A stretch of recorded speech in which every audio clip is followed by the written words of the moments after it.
Henry Abbott, our boss, our friend, our, I guess we would all call him our North Star when it came to reporting and all that good stuff at TrueHoop Presents at ESPN, now at TrueHoop.com.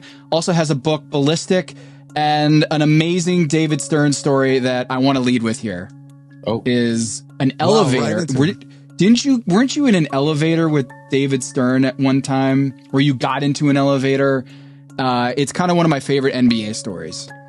Yeah, so I think what you're talking about is early in the lockout in 2010, I guess? 2011. 2011. I asked a question about economists, and it started with economists say, and we can go into the details if you want, but basically economists say David Stern's full of shit is kind of the underlying point. Right? And then they called the press conference to, he gave a very stupid, dumb, vague answer. And then we all went in elevators down to the lobby of this swanky New York hotel that's not there anymore. And then I started to go home. I was going home, and everyone's spilling. There's like, I don't know, reporters and NBA officials and stuff. And I just hear I have my back turned, but I hear over the lobby, like, economists say, fuck you. And I'm like, that might be for me. And, you hear like someone yelling, like, I'm like, that might be, I said economists say, like, so I turn and there's like, he waddles like the penguin, like a little do. There's like David Stern coming after me. And then he basically is like, walk me back to the office. And then he like, I walked him back to the office, and I really only later on, he was the same age as my dad, who was running marathons at that time. Like David Stern aged terribly. He was not particularly old, but he could barely walk, and literally up and down the curbs, I was like helping him, like you do, and he just started giving me like straight gold, just all this insight into what's happening in the talks and all this stuff. And I see it as part of his genius, where he was like warning me off my stupid economist tactic, but hey, if you're in the good graces, we got all this insight for you.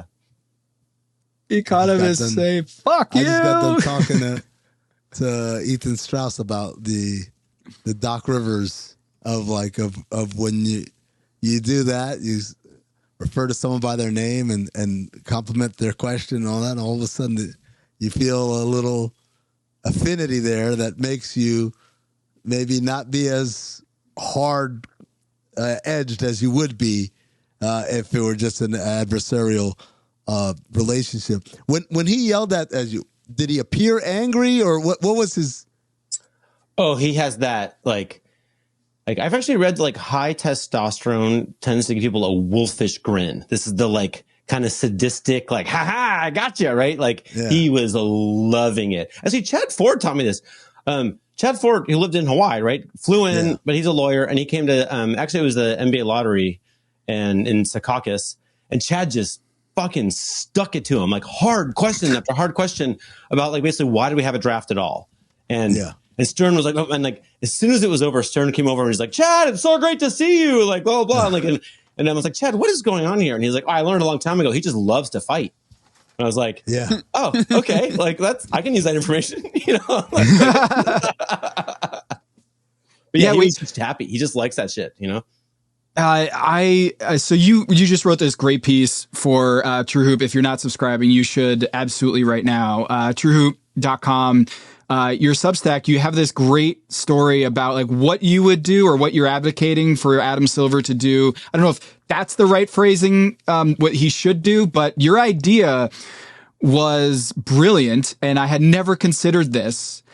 But in the middle of that story, and also in that David Stern obit that you wrote, that also comes to mind about one of the best pieces you've written, just to capture like who David Stern was as a person. You had kind of linked to this report or this scene where to a room full of reporters, he had said, that, like a question was asked, like about, the bodies that are buried, where the bodies are buried in the NBA. And he responded by saying, I know where the bodies are buried because I put them there. I can show you the map. And I'm like, yo, that is such a crazy line. I wonder what it would have been like to be in that room. So I clicked on the link in your article, and it went to a deadfoxsports.com. I went to the Wayback Machine, plugged in that link. I fucking was in the room when that happened. Oh, you were? I was like, what? And there was a tweet. There was like a list of like 5 tweets where it was like, David Stern just said, I know where the bodies are buried and I can show you the map. And it was at his like farewell press conference in 2014.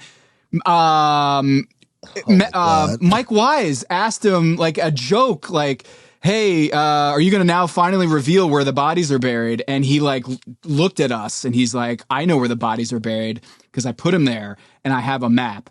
And I tweeted that. I was like, what, a couple years in, Henry, like covering the NBA. And I was like, David Stern just said this. And so it just completely vanished from my memory that I was there when he said that. Doesn't know where the bodies are buried. Tom Hamstring. Totally forgot about him. There's a map. Where's the map? Where's the map? God. So yeah, that's, I mean, the only line, I mean, that I can point to in the press conference that Adam Silver had a few days ago about the Kawhi Leonard story that felt Stern-ish was the smoking gun line. Yeah. That was straight out of the book of David Stern, to focus on the hyper technicality of an idiom or a figure of speech. He said, well, the smoking gun itself is circumstantial evidence because you didn't see the gun fire. You just saw the smoke. And like he said that, and I was like, fuck, that's David right there. That's David right there. To sit there. Remember a time where someone used the term begs the question, and apparently like they used it incorrectly, and begs the question doesn't mean like gives rise to the question. It means something else. And David Stern sat there and explained that, and I was like, who cares, man? But yeah, Henry, one of the things that I have said a lot during Adam's tenure I've been the official flag bearer for hashtag WWDSD. What would David Stern do, right? And one of Stern's favorite tricks was to overstep the boundaries and the scope of whatever acceptable punishment was. For two reasons. For one is that he knew it would get scaled back anyway. But for two is to send the message, clear, undeniable message, this shit ain't gonna fly. Mm-hmm. And to put the proverbial head on the spike outside of King's Landing and let everyone else, we got a mad king up in here. And he did that. There's no shortage of times he did that in his tenure. And I feel like Adam hasn't done that either enough or at all, other than obviously Donald Sterling. But I have a feeling that you have a different theory on this. I do a little bit. A different view. Yeah. Yes. So I think Adam came in as kind of a nerd. I say as someone who looks a lot like Adam Silver. All right. So I can say this, but David didn't have the worry that he would look soft, but Adam did, right? And Adam needed to have credibility with us, the media, with the fans, with the other owners. And so he came right in and shipped somebody, right? Like you're out, Donald Sterling. This almost never happens in sports. And so it was like, hey, maybe we have a strong leader. Maybe he's a wartime consigliere kind of thing, right? And because he needed that, right?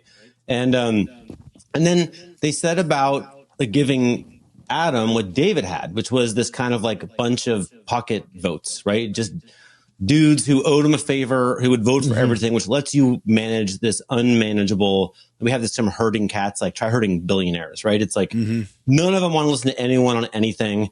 And somehow you have to get 17 votes to get a new CBA, right? And David did it a lot of ways, including with the media, which is why I'm realizing now in retrospect, I was at that hotel at the story I told you about because it leaked where the meetings were, right? I never knew exactly how that information got to me, but I made it to all the talks, as did several reporters, right? And then the Pizza Hotel was a secret? It was all a secret until fucking Chris Broussard showed up with the crew and said where they were on one of the things. And then it was like mobbed. But like you had to kind of every day be like, oh, they're talking. You have to like work your Rolodex to figure out where they're talking, right? And so we'd fly in New York in the car, be like, where am I going? And and Adam did a whole round of CBA talks.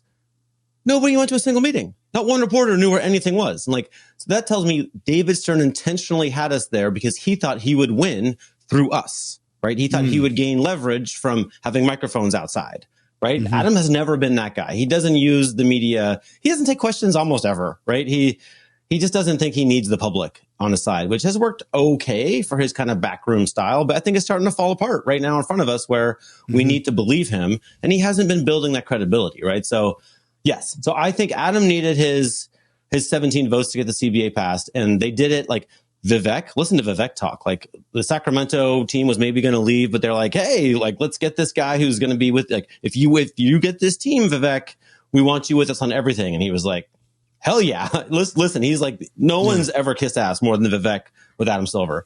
And the other one is Balmer, right? Like they were out with David Stern's, like he had this weird allegiance to Sterling. I don't know why. Sterling could have been kicked out of the league every single year of his tenure for something, right? Starting at the very beginning, right? 84, they had a chance to get him out. And David Stern was the one that saved the day.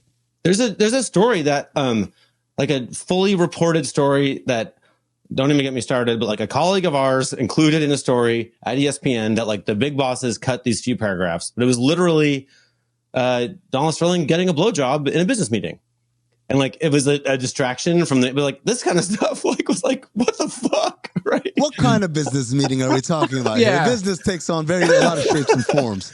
I think it was literally like a GM candidate going over to be interviewed at his house. And when he gets there, Donald Sterling's like, and he's like, oh, do I need to leave? And he's like, no, come in. Like, what the fuck? That's the clip. There would be so many reasons for Donald Sterling kicked out of the league, right? All that stuff with the housing business and, you know, documented racist, married to a documented racist. Like, come on. And, but it only happened once, you know, so Stern never did that, right? Stern never policed this guy. And so then they brought in someone who was going to be loyal to Adam, whose name is Steve Ballmer.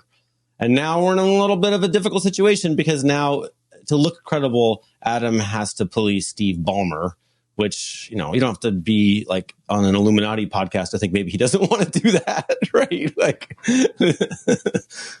well, go ahead, Tom. I just wanted to get right into it on the fine that you suggested. The headline is. Oh, hold on. Okay, so before we do that, go ahead. So Henry, what kind of blowjob? No, I'm just kidding. Yeah. So what does she look like? No, going back to Balmer. Yes, he's very rich, and rich at that level means powerful. But how much of this also is, at least it appears that within those circles, he's a very well-liked guy. Meaning, if it were Jim Dolan, it'd be a whole lot easier to take the pound of flesh, right? Because everyone's like, yeah, finally, right?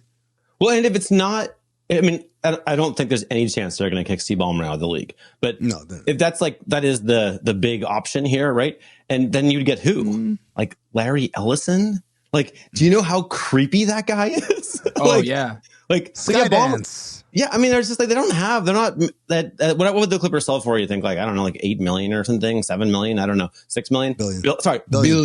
Yeah. Me with my little numbers, silly guy. But you know, economists say, "Fuck you." Yeah, fuck me.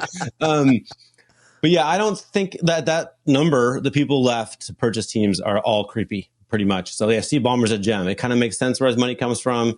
He has those long arms that he waggles courtside, you know, like who doesn't love that? Yeah. That's the second thing on your resume of Steve Ballmer's positive attributes. There is no third, Anthony. Like that's it. He's got more money than God, and he's got long arms, and he waves like a wacky inflatable tube man. Yeah. Mm-hmm. Any further questions? Well, I was thinking the headline was the NBA should fine Steve Ballmer $8 billion. And that's, as Kawhi Leonard would say after we saw in the press conference, clickbait. Yeah, blah, blah, blah. No, I think the way you lay this out is fascinating. The idea of Adam Silver has a really difficult task in front of him, appeasing all the other owners while also appearing strong, but also a kind of a strategic chess, not checkers move that could make Steve Ballmer happy and not like run him out of the league. The $8 billion is not just about, hey, he should pay us $8 billion. There's more to it. Yeah. Henry, can you lay it out for us? Okay, so I think it will fail if they can't, like, we know they can kick owners out of the league because they did it, right? I guess that's a board of governors vote that's not in the CBA, right? So that's one option. They can probably make up any punishment they want if they get the whole board of governors to vote for it, right? So maybe there's some other solution that I'm not thinking of. But in the CBA, their options absolutely suck, right? They can take picks away from the Clippers, who are already a big market team with a brand new arena that's not good enough, and it particularly will suck in the future because they don't have enough picks, right? So, like, that's a bummer for everyone. They can fine him $7.5 million. And this time I'm not misspeaking. It's actually the pathetically small amount of money. What would you even do? What can you buy for $7.5 million, right? And everybody knows that won't hurt Steve Ballmer, right? Or they can like cancel his contract with Kawhi, which might actually arguably help the Clippers. So, I mean, all of these things just look like unsatisfying to us, the fans who want our pound of flesh here, right? Like, this dude broke the rules, and Adam doesn't really have a way to, a middle ground that will work for everybody here. So because we're all such sickos about the NBA, I was actually thinking about this on my downtime. Yeah, go ahead. I mean, you're forgetting about the perhaps the most draconian of punishments that you could inflict on Steve Ballmer, because as you said, picks, we don't have any picks anyway. You can have them all. Money, I got more money than God. You can have that all.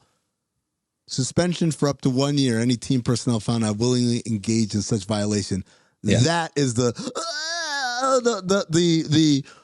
Red Sanford, Elizabeth, I'm coming home. If you say that to Steve Ballmer, you got to stay away for a year, particularly depending on when that punishment is adjudicated, because if you do it before February 2026, that means he misses the big party that he's throwing for the world to show them how awesome his new house is. But didn't they already say they're not going to have the results of the investigation until after his big party, right? That was a report. Yeah. Okay. That's the reporting. They haven't said that. But that is, I will just wanted to include that in the bevy of punishment tools available, because that is actually the most damaging punishment to a Steve Ballmer. Yeah, to Steve Ballmer. To someone watching on TV, though, you don't even notice the difference, right? No, actually, Maze, you know what? Yeah, there you go. Where's my guy? You would never notice that his hands aren't constantly on the floor because he's got such long arms. Maybe we could get like a mannequin, like the getting out that's outside the used car dealership. That's like in that spot. So they need to really punish him, and frankly, they need to not piss him off too. Like, it's impossible to square. Meanwhile, there's another problem here, which is he has 168, 58, 51, depending how you Google it, $1 billion. Depending on what day it is. Yeah, exactly. And so that's actually a problem, because Adam Silver has to get some of that money, right? That's the fix they're both going to want here, right? The other owners will love that, and Steve Ballmer's willing to give that up, I presume. When you say the other owners would love that, can you explain how the other owners can enjoy Ballmer's money? I mean, they do it all the time with revenue sharing, right? He pays luxury tax, I think about $400 million over the last 4 years. And that just essentially goes into the revenue sharing system, right? So he's one of he's the headwaters, right? Of the water that irrigates the little poor teams, right? And so I think there's no reasonable, rational way they can just take $10 billion or whatever would be amount that would make everybody delighted. But they are currently having these ongoing foot dragging about should they expand to Las Vegas and Seattle. And one of the big issues is they sort of feel like they could get a massive fee, right? With the Lakers being valued at $10 billion and the Celtics at $6 billion. There are very greedy people in the NBA who would like to make the expansion fee something like that. But then there are others who are like, look, who can pay that? Who's, now we're back in the Larry Ellison conversation.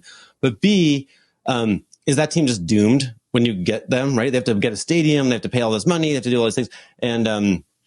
And I think that this might be like a key that fits the lock, where Steve Ballmer, who is from Seattle, has been the representative of Seattle in all sorts of talks on this matter, public and private, loves Seattle, raises his kids there, loves Seattle. Like, why don't we let him pay $8 billion to become the owner of the Seattle Supersonics, a team that doesn't exist currently, but will in a few years. And it can look right now like Adams being another super hard ass. He can kick his ass out of the league. Well, he can do like the suspend him for a year, and during the year he sells the team, right? So he's going to get, I don't know, 6, 7, 8 billion. and then he's going to pay an absurdly high price for an expansion team in Seattle. So this is essentially the Michael Jordan suspended for 1994 plan. Let's do that. Yeah. Right? Like, yeah, Balmer's going to play baseball. Yeah. But it's huge. Man, he can hit any outside pitch. Come on. So the funniest thing to me about this is that it's not locking Steve Ballmer out of his house during the biggest party of the year. It's making him sell his house. Does he have to give up the Intuit Dome, or does he still own that, and then the new owner would rent it from him? Well, let me put it a different way. There are going to be Seattle Supersonics at some point. He wants that team, right? Yeah. Like, he's a fucking Seattle guy through and through. Like, he doesn't want to be the Clippers owner once there are Supersonics. Like, we're just going to get him there with a little bit of backroom dealing, you know? Can Henry, you wrote this in your piece that, like, when he came in, he was cautioned not to move the Clippers to Seattle. Yeah. Why? Because he was just seen at that point. He'd been in like the documentary. He was like a real spokesperson for like, we got to get basketball in Seattle. And so Stern was like, why did the league say no? Oh, why would the league question. caution against that? I mean, I don't know, but I would guess they were. I really thought they were just punishing Seattle because they voted not to taxpayer fund. Right. It's a warning to all the cities, right? Like, you taxpayer fund your stadium, right? And then they voted it down in Seattle. So they're like, we got to go. They paid for the NFL stadium. Speaking of nuking, right? Yeah, like totally. That's like, they nuked Seattle, then they came back and dropped another nuke. Like, oh, Steve Ballmer bought it. No, guess what? Yeah. Second one. This is really interesting to me also because of the Cooper Flag Mavericks now are owned by a casino gambling monster like family, the Adelsons. Mm-hmm. And when they traded Luka, we were talking about it on this show, is like, what if the end game is that they hold the franchise hostage with the Texas courts, and if they don't get their gambling bills passed, then they're just going to pick up and move to Vegas? Yeah. And people were like, why would the NBA ever allow someone to leave the Dallas market and move it to a tiny market in Vegas? And I said, no, that would open up another team, because they already are trying to expand into Las Vegas reportedly. But then suddenly you've got the Dallas Mavericks are now open for business, and the franchise fee that would claim. Isn't that kind of a similar playbook that what you're describing is like, yes, if you're going to have a Seattle team anyway, let Balmer have it, let the Adelsons have it in Vegas, but then you got these new franchises that are in huge markets in LA and in Dallas that are for sale. That would be wildly, like, that would be a huge payday for all the other owners. And this is why Adam's job is so hard, right? Because he has to manage Miriam Adelson, who's tight with Donald Trump, right? Like, he apparently moved the U.S. embassy in Israel to Jerusalem because of her. Yeah. Right? Like Adam's going to tell her what to do. Like, this Las Vegas Sands Corporation is big, and most of the money comes from Macau, right? And like, and guess where they're playing in the preseason? Guess where they're playing? We're so focused on like, oh, well, there'll be one more. Like, she doesn't give a fuck about all that, right? like she's got bigger fish to fry than, is this franchise valuation slightly higher here or there, right? I think like she's going to get what she wants, right? Whether it's through Adam or through, the freaking crazy president we have, etc.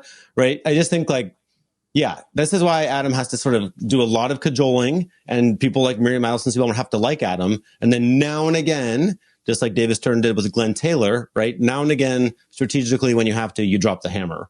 But I don't think this game is generally about making everything fair or the rules or the fans, right? This game is about, how do we make sure Steve Ballmer's, what number are we using now? 158 billion doesn't end up with an NBA competitor, right? How do we make sure that Maverick Carter's startup European league doesn't have $158 billion behind it? And you got to kind of you got to keep them in the sphere, or you have to keep them under the blanket of the NBA, which is, I think, getting harder as the billionaires get richer. So if we had to count who are the pocket votes for Adam right now, and we're going one franchise, one vote. So Steve Ballmer's 158 billion does not count for more than Vivek's whatever he's worth. Yeah. So who would you say? So Balmer, Vivek, who else? I mean, I would guess everyone that's come in since Adam So Mark Walter, you would say Mark Walter. Yeah. Ishbia. I'm strictly guessing. The two that you said are the two I know for sure, right? Ishbia for sure. Yeah, Ishbia. He got a pretty good deal, you know? Yeah. Gabe Plotkin in Charlotte. I would guess. Whoever the new guy is in Boston, the name escapes me. Mickey's an Adam guy. Is he? No? Do you think? I don't know. I think he is. There's something going on with Jeannie and Adam too. They always get all like they seem to really like each other. I don't mean that like you know you know what I mean. Henry, have you gotten any responses to this piece that make you think, oh yeah, maybe that is? I mean, far-fetched is one way to describe it in the sense of like, would they really actually do this? But as you kind of marinate on this story, you're like, I mean, I could see that Steve Ballmer secretly would want to be the winner of the Sonics sweepstakes. Yeah. And this could be an avenue to get there. But man, finding $8 billion is an amazing way to frame this, because it seems like Adam would be coming down hard on Steve Ballmer if he had to pay a huge franchise fee for the Sonics. But at the same time, he's happy and everyone else kind of feels like they got a pound of flesh by getting him out of the Clippers. I honestly think just not from my like understanding of the world, but just from my understanding of the NBA and its politics, I think it works, right? I think it gives enough to the fans and enough to the Clippers and enough to the league and enough to the billionaires and enough to Seattle that like everyone would be like, yeah, fair enough, right? I don't think it'll happen though, because it just looks so strange when he re-arrives, right? Like, it just looks like another backroom deal, which is what he got in trouble for the first time, right? Like, oh, did Steve Ballmer overpay for what he really wanted the whole time, like outside of the rules? Like, you know, I'm worried about that.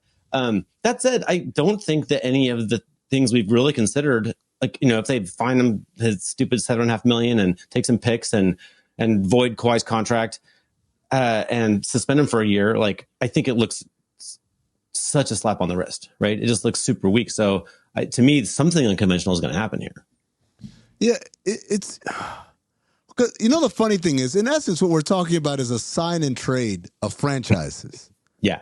And I was going to say, that sounds weird, but then I thought about it. They did a three-way trade in baseball, right? Where the owners of the Expos got the Marlins, the owner of the Red Sox, of the Marlins got the Red Sox, or however it was, where John Henry ended up owning the Red Sox, and David Sampson's father-in-law ended up owning the Marlins, and then the Expos moved to Washington.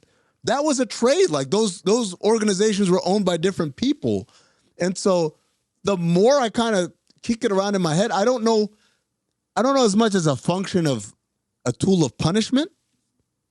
But I could definitely see a scenario where it's like, okay, Clippers, okay, LA, you get Clippers.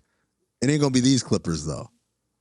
So in that sense, if you're Steve Ballmer, it's not just the owner. I'm not the only one who's moving. It's Lawrence Frank, it's Ty Lue, it's everyone else as well.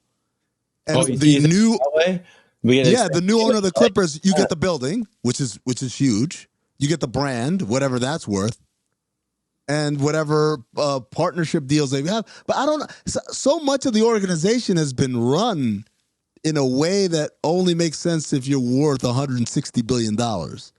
I don't know if the problem with moving a franchise is they don't get to charge an expansion fee. Yes, they do. Even if you move the whole team? I think you're not moving the franchise. You're moving the personnel. It's in the same way that Pelicans Hornets happened.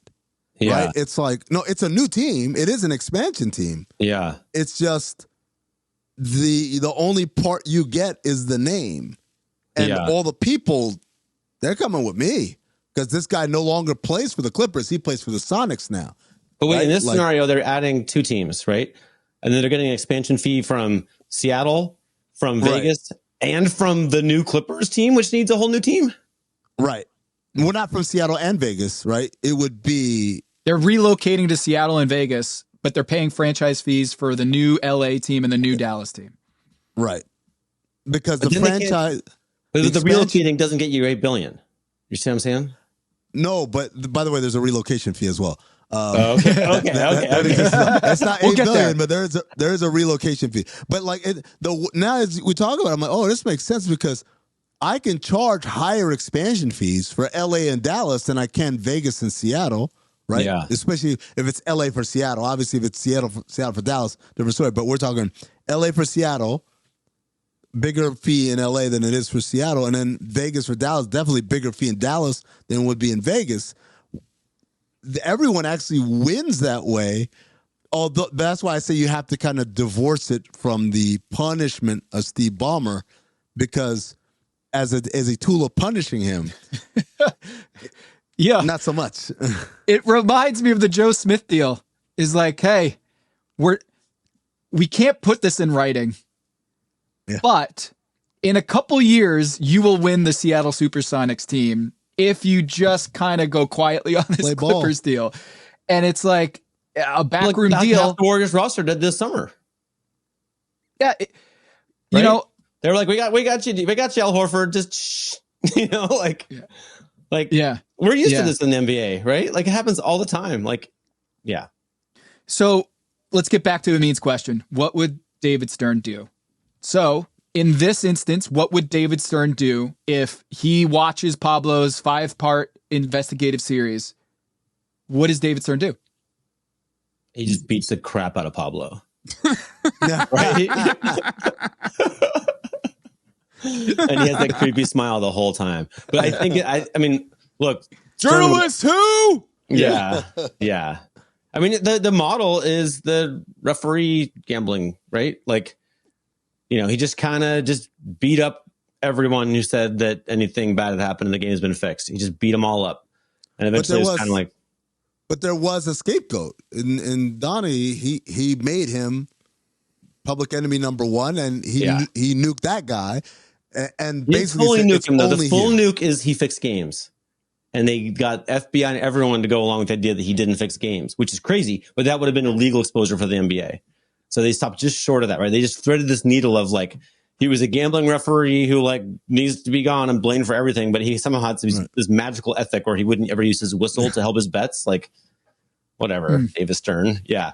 But I think he just believes in the ability of his own mouth to just bully the public into thinking that someone reputable was in charge, right? And I think that would be, you know, and then look, the worst case scenario here is that there's no villain, right? There's no one to blame, which they might have, you know, talk about insufficient oversight or mistakes were made kind of crap, right? Which is probably everyone's first choice over at Wachtell Lipton, right? Is to have some kind of, you know, second choice would be acceptable villains, right? The acceptable villains are Uncle Dennis and Joe Sandberg. Yes. Right. Yeah. And what I'm wondering is there a way, when I saw how Ramona went at Kawhi, I was like, wait, is there a way to hang this on Kawhi? Like, is there a way that we can make it, the NBA could credibly make it look like Uncle Dennis and Joe Sandberg and Kawhi conspired and the victim is Steve Ballmer? Well, I do think that all of the thrown out punishments are very light on Kawhi. Basically, the worst thing that could happen to him is his contract gets voided and he gets suspended for a year max. And $350,000. Oh no. It's a lot of trees planting. Yeah. Oh no. So I do think that regardless of what happens to Balmer, if Kawhi's out of the league for, let's say, a year and then is able to renegotiate a new contract on an open market, I don't think that's much of a loss for Kawhi. How old is he now? 34? Yeah. Yeah, I don't think his new contract. His knees are 72, but he's 34. I'm not going to pay him very much in his next contract. Somebody will, though, right? You know, I thought about this, Maze. Like, if his contract was voided, what kind of market would Kawhi Leonard have? And dare I say, he'd have a pretty robust market. Like, how much do you think he would make? I think he would get $40-50 million a year. Yeah. Not long. Not long, but 1 year, 2 year, yeah. So Yeah. that was one of the things that I wrote about when the story broke was like, what if they void his contract now? And then all these teams that have no cap space are like, we would like Kawhi Leonard to join our title chase. And the Warriors get him for the mini mid-level. And like the Warriors do it again with Kevin Durant. They get Kawhi at a sharp discount because of a weird loophole. Or the Thunder are like, yeah, we've had our full taxpayer mid-level available. Come on down and join our team. Not that the Thunder would do it, but I mean, if Kawhi Leonard was a free agent right now, that would be crazy. You didn't even describe the biggest nightmare scenario of them all. The Lakers? Just go across the hallway. Yeah. But I think, I got a big presentation once from a respected NBA executive about how like LeBron's best move is to like take minimums and just go join young teams every year and like have low expectations. And if they win a title, like his off-court earnings will more than make up the difference. And it's just, and he said he's like, on this kind of sad older team that doesn't really come that close. And I think that what we learned from that though is what LeBron enjoys is control. Right? He doesn't want to go to some franchise with a new GM and a new coach fucking yelling at him. Right. And then that quote where like the Clippers were like Kawhi's the sun and Uncle Dennis is the moon. Right. Like, I don't think Kawhi is going to go join as some teams like sixth man or whatever. Right. I think he controls the Clippers, right? With all the goodies. Like he's going to go somewhere where we can get that. Right. Or I'll just sit at home and that's the one I don't know if that's still available to him. Yeah, right. Maybe because but perhaps the most damning thing out of all of this has been the extent to which he is high maintenance in terms of I don't want to do anything. Yeah. Right. And that if you look around and for all the guys that have, let's take LeBron, for example. He's at it, but he does all of the things that we require of superstars in terms of shaking hands and kissing babies and being the face and all that stuff. This is someone who wants all of that compensation and does not want to do any of that part of it. I think this is and at the same time, also, it'd be one thing to be that way while being available on the court, winning games. But with the injury history, it makes it completely untenable. I think he is in a situation where he still can get compensated handsomely to play basketball. But the idea of him controlling another franchise, I mean, hell, there was a report, was it the Ramona and Shams co-wrote a couple weeks ago saying like his tenure as a Clipper in that regard is coming to a close. Baxter. Maybe not his tenure. Yeah, it was Baxter. Yeah, maybe not his tenure as a Clipper, but a tenure as a Clipper in that light is ass coming. Kissing is over. It's over. Yeah. So yeah. Okay. They ran the money train off the rails basically. Yeah. Too greedy. It's like that. What's the thing pigs get fat and get slaughtered or whatever, right? Yeah. Yeah. Whoopsie. Well, the Joe Smith scandal, Davidson overstepped his bounds, like Henry, you described earlier, is he went over the line and Billy Hunter was pissed and his agent Dan Fagan was pissed because they pulled his bird rights and it went into arbitration that they couldn't do that. They were like, wait a minute. You took Joe Smith's bird rights from him? Where in the CBA does it say you could do that? And Davidson was like, oh, I'm sorry. We'll go see you in court in arbitration with our away. Yeah. Yeah. And he got his arbitration judge, his lawyer. I think his name was Kenneth Dam, University of Chicago professor, who ruled in the NBA's favor and said, yeah, sorry, Joe, you're going to lose your bird rights too. So you can't re-sign with the Minnesota Timberwolves and still get your huge payment. Not only are you going to be a free agent and your contract is null and void, also your previous contracts are for all intents and purposes void as well. So you're not able to get your bird rights.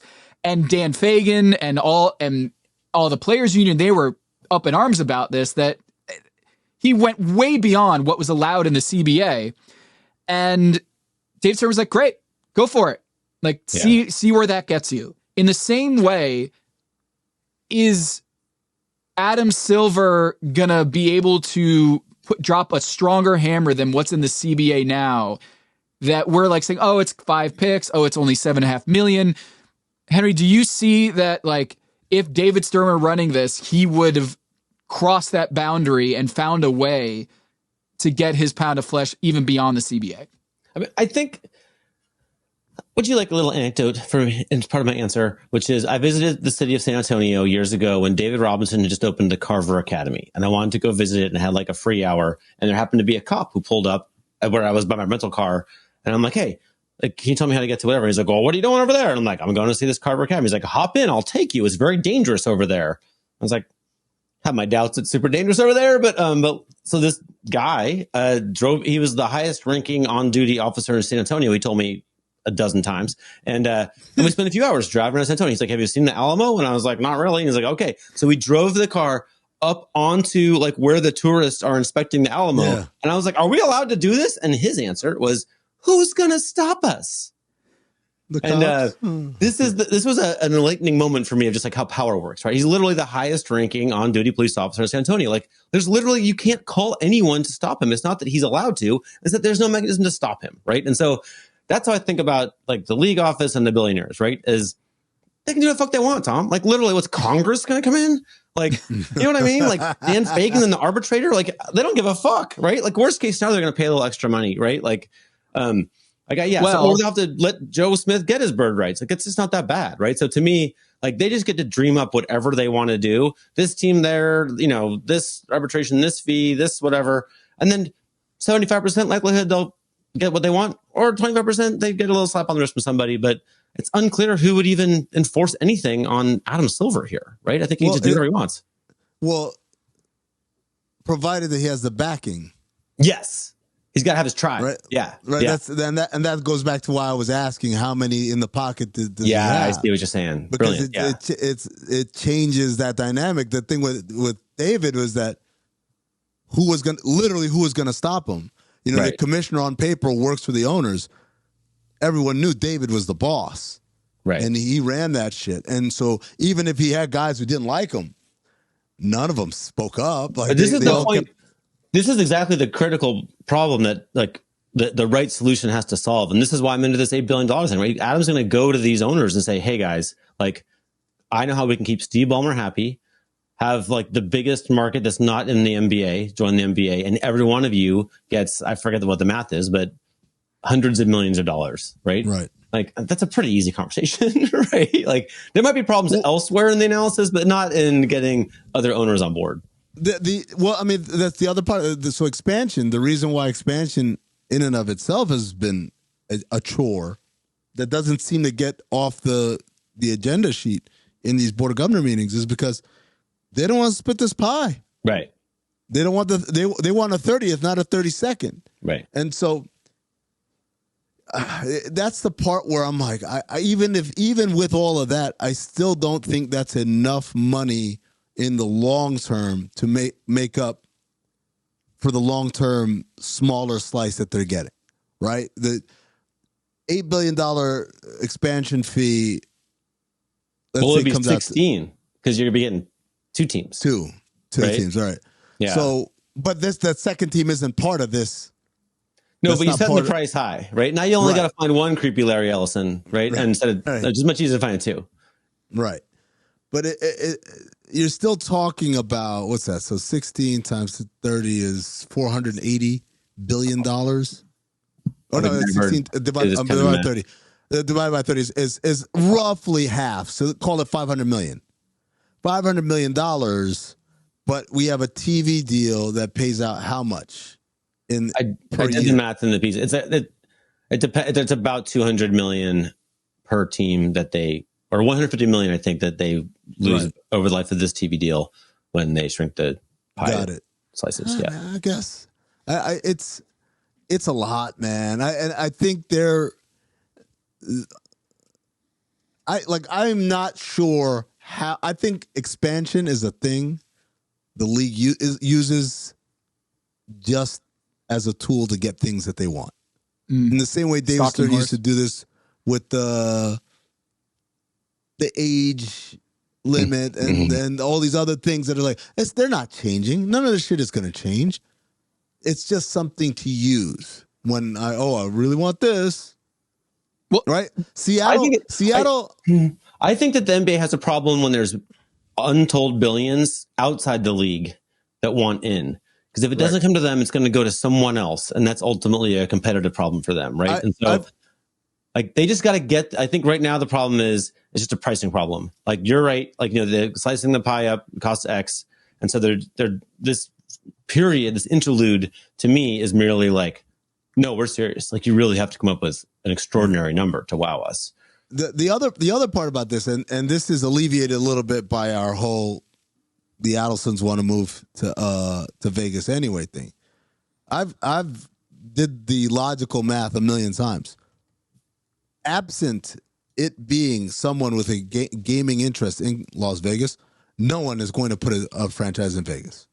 It does not make any economic sense. Mm. You in order to do this right, you have to have a building. The league has already said T-Mobile not good enough, right? Not modern enough, right? And even then, you'd still be a tenant. So you need to own your own building. In order to own your own building, you have to have upwards of 250, 300 nights booked. With playoffs, at best, you're getting about 60 dates. So that you got another 200 plus to fill, which most cities do with the Taylor Swift concert and the rodeo and Disney on Ice and all that. Because what? There's only one, maybe two of these buildings in town. But in Vegas, it is the most saturated venue market in the nation in terms of per capita. All of these things. You got T-Mobile, you got Thomas & Mack, you got Allegiant coming in, you got MGM, you've got the Sphere, you got all of these places. So now you're fighting in the most competitive market to book acts so that you can pay to keep the lights on the rest of the year. What owner chooses to enter that? For, by the way, not a huge market in terms of the number of people there, right? It's not like the NFL where like every week we have different people flying in from Oakland or whatever to go to these Raider games. These are games during the week, 44 of them, at the minimum. How do you? The more you start to dig into like the economics of how this thing works, the more you're like, oh, it could never work unless I already have gaming there, and I know my building is attached to. So I funnel them right there, like right this way. Okay, we're done with the game. All right, to the slot machines or to the tables or whatever. The Dan Gilbert in Cleveland. Gilbert in Cleveland, right? Yeah. That's the only way that works in that market, which is why the Mavericks being the only thing, or I guess to a lesser extent, Silver and Fertitta could build an arena in downtown Las Vegas and move the Rockets. But either one of those markets are pretty strong as is. I don't know if that would be enough of an incentive to go down that path. That's a good point. I mean, and to add to it, I'm pretty sure that Oakview Group Arena, which is NBA ready, I don't know when it's going to be done being built, but Irving Azoff is like the kingpin of booking music acts in America, is a partner in that arena. So if you're opening a competing arena, you're not going to get a single one of the bazillion top acts that he controls. Not only that, you know who he's very, very buddy with? I don't think you're going to say Steve Ballmer. Nope. It would be great. Jim Dolan, right? Jim Dolan that's his man, $100,000 right there. So you're fighting two venues at that point. Right. Wait, do you remember it was a Jim Dolan email where they referred to Steve Ballmer as balls, right? With their face off. You know what I'm talking about? With like teeny call. Yeah, that's right. Yeah. Great moment in NBA media. Yep. Okay. I was looking into the Joe Smith articles and just kind of doing a deep dive into that and reading, Mitch Lawrence and Chris Sheridan and Steve Ashburn Mark Heisler all writing about this. It was so much fun. Like, it was so much fun to read all the press clippings from the Joe Smith deal. But there was a quote from Jerry Sloan, then the Utah Jazz coach, who said, "I have a feeling that the NBA knows what's going on in terms of cap circumvention with Joe Smith. But who will they punish first? New York or Minnesota? New York or Utah? His point being, he felt like they're going after Glenn Taylor in Minnesota because it's a sacrificial lamb. It's a small market team. And of course, they're going to make an example out of Glenn Taylor. Mm-hmm. But when James Dolan and the Knicks are doing some of this same stuff, are they really going to come after him? And that Jerry Sloan comment back in 2000, it really is poignant today because David Stern never really had a Steve Ballmer in the NBA, right? Is it fair to say, Henry, that like in terms of wealth and how much money he represents to the NBA, that it's no longer James Dolan in New York, like we're thinking about market size in that comment, but like making an example out of Steve Ballmer, this isn't like the Charlotte Hornets are getting caught. This is Steve Ballmer's getting caught, and this is a totally different game. I definitely think Stern had like 5 or 6 teams whose asses he kissed, right? And like if you wrote something mean about Prokhorov, Stern was mad. And if you wrote something nice, like Stern hugged me. I'm embarrassed about, like, I wrote a pretty, like, I went through all the articles, and Prokhorov was brand new to the NBA of like his business history in Russia, and he wrote about how he like slept in the mine and learned about the nickel business and blah blah blah. You know, I just drank the Kool-Aid. Wrote Paul Bunyan stuff. I made up for it later, but in real time wrote that, and then I went to a board of governors meeting, and David Stern was like, "Hey, I really thought that was like, you know," he stops with like, you know, like a head of state, right? He stops, and I'm in the line report, just like, "That was an extraordinary piece of journalism, like, you know, great work, blah blah." And it gave me the total willies because I was like, "No, I know I was full of shit, right?" Because like I'm getting like the blessing of the billionaire, defender, right? We even got Henry to bite. That's what David would say later. Yeah. Anyway, so yeah, but he definitely kind of rode herd for some of his people, right? In a way that Adam Silver probably has to for Balmer here. And the case of Balmer is probably mostly because of just the 156 billion, but it could be just also because of the arms. Yeah. He's a nice guy. Okay. He's a nice guy. Well, I remember, you guys might know this better than I do. You do for sure. Horace Grant was signed with the Magic after the Bulls, and it was also cap circumventi. And it was Juwan Howard also was in a. So the Juwan Howard one was this. The reason why we have cap holds is because of Juwan Howard. Because the Heat were scheduled to go under the cap, right? They had a bunch of cap space in '96, and so they were like, "Hey Zoe, how much is it gonna keep you?" Okay, this one. All right, just stay quiet. They went out. They went under the cap, signed Juwan Howard, and then came back and said, "Oh, we have Zoe's bird rights. So how does 100 million sound, Zoe?" And Zoe said, "Sounds good to me." And the league was like, whoa. That's not how this is supposed to work. Bird rights is supposed to help you keep your own player because you're over the cap, not because you went over the cap this same summer after you signed someone else. And that's why they voided Juwan Howard, sent him back to Washington. Orlando and Horace Grant, I don't remember that one, Henry. Do you remember what happened with Horace Grant? I remember that there was a hubbub, but I don't remember the details of it. There was the Scottie Pippen one, the sign and trade with Houston. And yep. That not Adam, David Stern had to they had to redo the CBA a little bit, do a tweak about sign and trade rules because that seemed like a circumvention of the rules. So I guess it raises the point is like, if Adam Silver lets the Clippers slide here, will the next team, if they aren't Steve Ballmer, get caught in something like this, they'll drop the proverbial hammer? Like, is that where they won't go after Steve Ballmer, but if the Memphis Grizzlies do something like this, we're going to come down hard. Jerry Sloan's going to come back from the dead and just beat up Adam Silver, right? Like, that's just, it would look so terrible if it was the Grizzlies who got. Oh, dude, I just looked it up, the Horace Grant thing. Okay. It's basically the Danny Manning thing, which is the difference. Okay. This is really fucking nerd talk, NBA contracts. So, Horace Grant signed a 6-year deal with Orlando that had a player option after like the first year. And the idea was he would opt out because back then all you needed was 1 year with the team to get full bird rights. And so he would opt out of that first year and then sign a completely brand new deal with bird rights at a much elevated number. Danny Manning, which I believe happened the following offseason, what the Suns did was they signed him to a 1-year deal. And then he got the full bird rights, and then they paid him all the money. So that was how they got around the cap circumvention of Horace Grant, which was the, what do you call it? Like I said, the 6-year deal, but a player option literally after year one.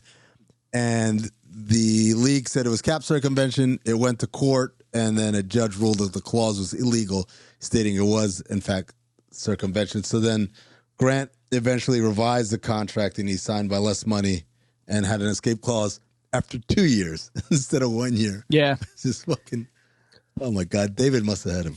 Well, I think it seems like the agent who makes that handshake deal in both of those examples you just gave, right, is an agent who deals with 29 other teams every day, right? And so everybody kind of knows that this is happening. And so I feel like, so to plenty of front offices that I've talked to over my career, like they feel like the NBA just makes up the rules as they go, right? They absolutely do. Yeah.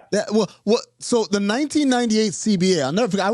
So my first job in basketball operations was with the Knicks, working for a guy called Frank Murphy. Frank Murphy was the first person ever called a capologist, like on paper. No way. Right. So he said the 1998 CBA, he told me, it was like, this was all David's fucking revenge on all the loopholes and all the shit that they used to do. So David Falk was the one that was all those guys that he got coming out of college. They would sign these massive deals, and they all had opt-outs after year 2 because he knew at that point, whatever we were worth before, we can tear it up and we'll come back and be worth so much more. So David Falk had that going. The Knicks had the balloon payment. So it's like, we only have this much cap space, so we'll pay Charles Oakley $2 million, $2.5 million, $15.8 million. And then so like they did everyone was like wild west of how you could structure these deals in order to avoid this stuff. Again, bird rights is after a year, sign a guy for a year. Wink, wink, we're going to take care of you afterward. And then obviously the piece de la resistance was Kevin Garnett, $126 million over however many years. And everyone was like, okay, this shit is out of control.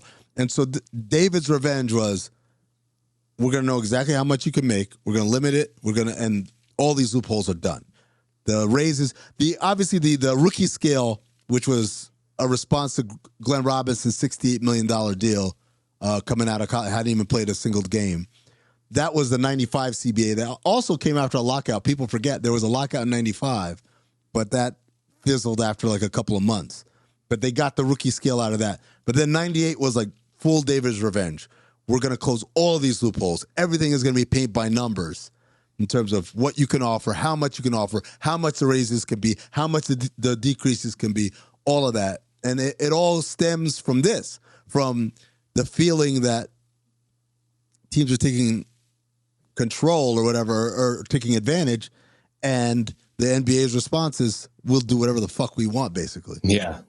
And actually, I talked to a guy yesterday who had a very interesting take where he was like, the second apron is almost the hard cap the owners have always wanted, right? It's the hardest cap the league has ever had. And this instance, this moment with Balmer and Kawhi is Adam's chance to make it a hard cap, right? Mm-hmm. To just say, look, like, we're serious about, like, you don't spend over this, right? And if he sends a strong message here to this owner with this team and that player, then it might really be a giant win for the billionaires. I wish I had my glasses so I could say, well, actually, the hard cap they always dreamed of is the first apron when you use non-taxpayer tools. Non-taxpayer mid-level exception, sign and trade, all that stuff triggers an actual real-life hard cap at the first apron. That was their dream right there. The second apron, technically, is not a hard. I mean, you can go as far past the second apron as you want. It's just the idea is like, this becomes worse and worse for your health. It's almost like the difference between no smoking versus smoke all you want, but like understand that cancer treatment is around the way, around the corner. Babies on the cigarette packs. Yeah. It's like a fencing. It's like, like, are these livestock fenced in? It's like, well, do they get out? Right. And to me, like, this is where the second apron is like, well, not many of them are getting out anymore. Right. Like, we got an Ispia here and there, but like, it's starting to kind of coalesce that, like, just mostly because of these trade restrictions, right? Like, you get stuck with a Kevin Durant and no, you know what I mean? Like, like, that's kind of an unthinkable thing. But now they're like, oh, when they wrote this several years ago, they actually meant that it would be putting handcuffs on us in a way that we don't enjoy. It's like, yeah, man, like, everybody read that years ago. I don't know why it took you guys so long to read it, but here we are. You mentioned cigarettes, smoking, and all that. So we're going to talk about health real quick. Ballistic, your book, Henry. Don't smoke. Don't smoke. Also, work on those hips. If you are going to smoke, make sure you're walking and doing some exercises to open up those hips. You got this book here that it's brilliant, and it will rethink the way that you... I'm not paying Tom, you guys. He just talks like this about me. It's very nice of him. Yeah. Anyway, it's not a competition. You don't have to all weigh in about how great I am. Don't worry.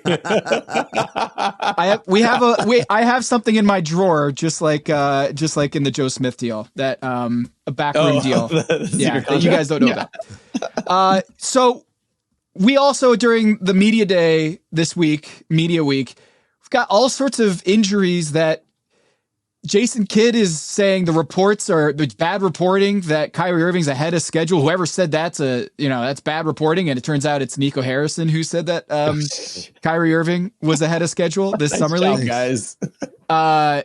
There's Wes Edens who is talking about how there's a real opening at the top of the Eastern Conference, and we're making Giannis happy.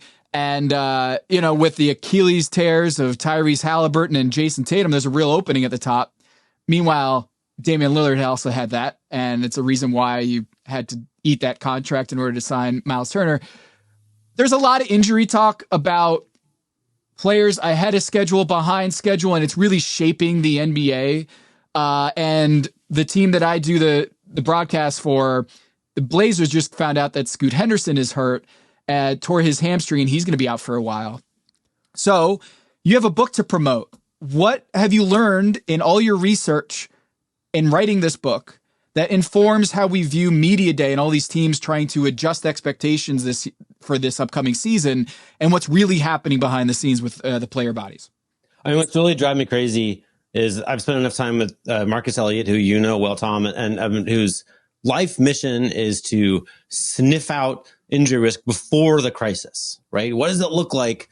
How is Scoot moving on his workout videos that we can all watch, which I've watched a fair amount of because I'm a Blazer fan, working out this summer? Is there something in that would say, hey, Scoot, take it easy today, or don't do this move because you're at elevated risk for a hamstring tear, right? And that's the holy grail of this, right? And in some injuries, the models are pretty tight now, right? With ACL prevention, like I think if Fred VanVleet had been at P3 all summer, he would have an intact ACL right now, right? I believe that. P3 is Marcus Elliott's. Marcus Lab in Santa Barbara, where they do like super detailed movement assessments, about 1 million data points per assessment. And then they have more than 1,000 NBA players in the database, so they can actually compare how they have a 2-year retrospective study, hundreds of NBA players, and everybody who tore an ACL, they go back and look and say, how does that person move? And 100% of the players in that particular study had this particular habit of landing on the outside of their foot and rolling to the inside. And a giant percentage of them had a femur that rotates as they squat. And so those are things you can assess every day of the year if you want to, right? Did FVV land on the outside of his foot? I don't know, but it seems pretty likely. And like, can you train himself? You're out of that? Yes, you absolutely can, right? So I was doing some of that training myself this morning. So like, this is the kind of stuff that like, it's not the same knowledge that most trainers have. It's not the kind of stuff that like when this book comes out, the trainers are like, great, I'm going to change my whole profession. Like, that's not really what they want to do, right? They don't want nerds with 1 million data points to be making health decisions, but it's kind of nevertheless a better peek into how humans move. So in Scoot's case, these hamstring tears come in a very limited set of circumstances. When Marcus was at Harvard Medical School, the Patriots reached out because he'd done a study of like hamstring tears in hurdlers. And then Bert Zarens, who's like a very big deal doctor in Boston. He's like the U.S. Olympic team doctor and the Celtics and the Patriots at the time. And he reached out to Marcus and said, what can we do to get the Patriots hamstring injuries down? They'd had 23, including Terry Glenn, their star receiver the year before. And so they started doing this before they had the big movement assessments. So Marcus started taking like every available factor, the temperature in the arena, the position, the time of year, the position on the field, to see if there were trends in who had hamstring injuries. And the answer is there totally were trends. So it's people who run full speed. So special teams, defensive backs, cornerbacks, and wide receivers, right? Yeah. And then there's some particular factors in how they move. So one of them is some people, when they sprint full speed, they'll have like good form, which is a complicated thing to say, but just trust me, for like 5-10 steps. But then when they get to like step 30, 40, their form gets all raggedy. Then they tear their hamstring. So like you'll notice in the Olympics, 200-meter runners tear their hamstrings, but they don't tear it out of the blocks. They tear it like coming around the curve, right? You have to get up to speed. You have to let your form go to shit. And so the other thing is this posterior pelvic tilt. And this is where we're talking about the hips, and it's kind of hard to conceptualize. But, if these are your hips seen from the side, some people have anterior pelvic tilt. Some people have a posterior pelvic tilt. It's like this bowl of cereal and you'd be spilling milk out the back or the front. If you run super fast and you're super strong, like Scoot is, Scoot tested MP3's data before the draft as like a very injury resistant tip top athlete. And if you just look at him, I mean, the dude's like, he looks great, right? He's a super stable looking NBA athlete. But in dudes like that who tear their hamstrings, Marcus was not commenting about Scoot because that didn't happen when I was writing the book. But basically, like, what they tend to do is their hips are tilted, a posterior tilt, which pushes your leg a little further out in front of you, which means, and because you're very strong, the moment that you're pushing off the ground, you're pushing off really hard, right?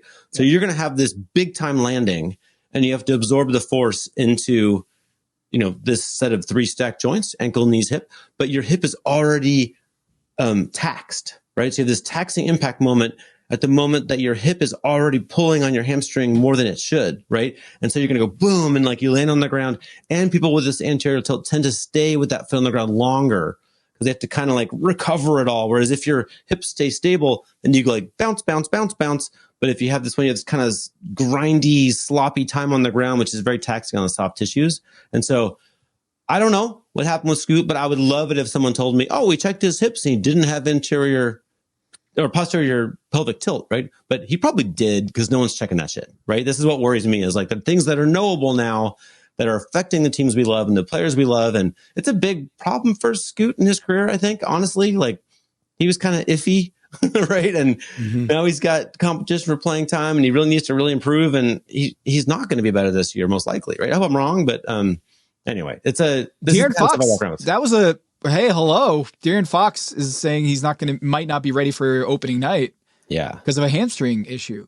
And I'm feeling like it's a good thing they got Steph Castle and Dylan Harper there, but Dylan Harper's also dealing with some stuff. And so I'm also now feeling bummed for the San Antonio Spurs, is just like, oh, De'Aaron Fox is coming out of the gates with a hamstring injury, which can't be great, Henry, right?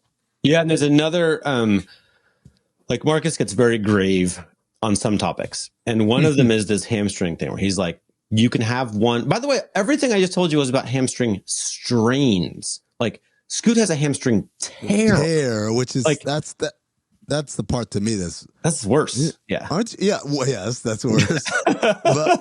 but also, this might sound ignorant, but isn't he a little young for that? Like, how do he's 21? It is unusual. Yeah. That's like hamstring is a gym, yeah. Hamstring tear is like, that's a crazy amount of wear and tear in order to get to that place where you can even rupture it, not strain it, but straight up tear it. So for that to happen, I'm like, that's a little odd for someone fairly young in their career. Well, I think there's a tip. Like, I think he might fall into the category of like these 200-meter sprinters, these dudes who are just like so forceful that, the human body has a hard time coping with the landing. Yeah. But the thing Marcus gets great about is that you can have one hamstring strain and recover pretty well. He's like, but once you have 2, like, you tend to have a bunch. Wow. And so you want to like really take the first one super seriously. And the thing he really recommends, honestly, is like, he's like, people are too timid with the hamstring with like soft tissue work. He's like, it's super duper painful, but what happens is you get scar tissue in there, and then the scar tissue means the hamstring can't stretch as much as it did when it was healthy. And we already know you're biomechanically predisposed to hamstring strains. So now you have less rubber to stretch, right? Mm-hmm. And so the trick is to spend the recovery period getting like a very mean person, like shoving their elbow in there while they like move your hamstring back and forth. And it hurts like crazy. That's what I like. And you do a ton of it. Yeah. Most people don't do enough in his view. So I don't know. Ballistic, the New Science of Injury-Free Athletic Performance by Henry Abbott, and also TrueHoop, the hard truths since what? 2000 what? 2005. Yeah. 2005. That's when I was working for Frank Murphy. That's when we met, right? That's when we met. Yeah. That's a long time ago. Yelling at Henry by email. What do you think we were talking about? What was an early topic? I want to know. I know what was a topic that made us kind of become like buddies. It was the World Wide West. But before that, I had already been emailing you. I probably have those emails. Things that you got wrong. Yeah, you don't know what, nice. Yeah, like you don't know what you're talking about. Like, well, it was a little bit like you have to ask yourself when you get an email from the internet, like, am I talking to a crazy person? And have you, after 20 years, have you? Where'd you land on that? Which way is your cereal bowl spilling out? What's it's like? There's a crazy person who knows a lot more about the CBA than me, so I was wrong about those things. I'm sure. Henry, the clip on Instagram that our show has gotten more views than anything is a meme running through the Camden connection and World Wide West and Leon Rose. Just channeled a lot of early TrueHoop in that. I went to a Camden game, and it was kind of amazing. So when was this? Just a few years ago. Oh my gosh, Arthur Barkley. Does that name anything to you? No. So, and let me get this. Oh, you were texting my memory. So, when DeJuan Blair was like the top high school player. No, yes. DeJuan Blair? No, DeJuan Wagner. Milt Wagner. This is how bad my memory is. Yep. So when Milt Wagner's son, Wagner goes way back with Wes. He's like his oldest friend, right? And he played at Louisville, I think, right? Yes. So then his son is tip top player, and they get him to Memphis, Calipari in Memphis. Yep. But they send along another player as well, Arthur Barkley. And Arthur Barkley, got a scholarship to be on the team, but he wasn't really that level of player. And then he got hurt. Mm-hmm. And I was doing the West investigation at that time. And I was like, and one dude said to me, look, this is the measure right now of West's whole operation is if they ditch Arthur Barkley, then they're assholes. But if they take care of him, then, hey, this is pretty good. And I figured out, I heard a little bit about what happened to Arthur Barkley, but it was always in the back of my head. At this game I went to post-pandemic, Arthur Barkley was there. And I was like, what was he doing? He was in a suit. Yeah. He initially, when he got hurt, they got him a job at FedEx, and he worked at FedEx for a bunch of years. And then he's married, he has kids, and he has some good job. And he's there with like the mayor of Camden and the coach and the head of the school board. And they all just love World Wide West. Right. Oh, and, yeah. Yeah. And I was like, this is not the worst thing that ever happened in the world. Right. Like, this is like a tip top team, and basketball's got a lot of problems. We were just talking about a lot of them, but like to zero in on this as being like particularly the worst part, I'm like, I don't like, I could write a book about all the shit that went down there, and it's not all, perfect, but it is a family. They have a family going there, and it's kind of the Knicks family now. We got to add this to the reel, guys. Yeah. Arthur Barkley. Got to add the Henry addendum to our Camden I was waiting connection. for you to tell me that like Arthur Barkley Jr. dropped 35 that night. Yeah. It's a cool scene to go to those Camden games, but it was also Jalen Brunson showed up. Of course, just came inside the front row. And holy shit! Do you know what Arthur Barkley is? Tell me. This is from his Wikipedia page. Arthur Barkley, born April 29, 1982, is an American former collegiate basketball player and Democratic Party politician who represents the 5th Legislative District in the New Jersey General Assembly. No wonder he was hanging out with the mayor. That is not what he was doing when I was there. How long has he had that job? No, he doesn't have it anymore. Oh, okay. Resigned from office June 2018 after being charged with assault relating to domestic violence. Oh, no. Okay. Well, Well, whole roller coaster of emotion there to close that out. Yeah. We went through it. Thanks, Yeah. Meme. Thank you, Henry. Yeah. Yeah, man. No problem. $8 billion. All going to Tom for talking so nice about me. Oh, thank you. Yeah. I'll make sure it's written. Thanks to Glenn Taylor. Cash it.